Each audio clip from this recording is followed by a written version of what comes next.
এবার ওই তাড়াহুড়োর জন্য আপনাকে মিষ্টি খাওয়াতে পারলাম না। যখন পাকা কথা বলতে আসবো, আমার বাবু স্পষ্ট কথা, আপনাকে একবারে পেট ভরে মিষ্টি খাওয়াবো দিদি, কথা দিলাম।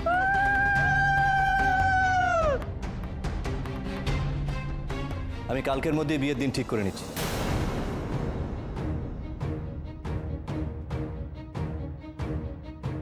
কারণ এই বাড়িতে অনেক পুরুষ মানুষ রয়েছে, আর তাদের মধ্যে আমি রায়কে ফেলে রাখতে চাই না।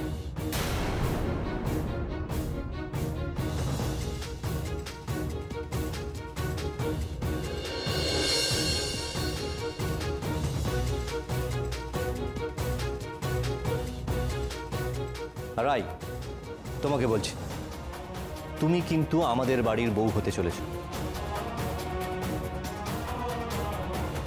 কোনো পেচাল যেন না হয়, তাহলে তুমি এই সৌভাগ্য হারাবে।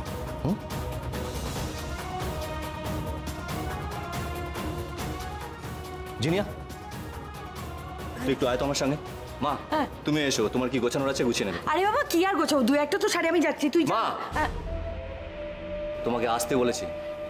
আসছি দিদি, আমি আসছি। হ্যাঁ, আমিও যাই বাবা, ওনারা আমাদের আত্মীয়। হ্যাঁ, দেখাশোনা তো করতে হবে। যাই যাই যাই, এইটা তো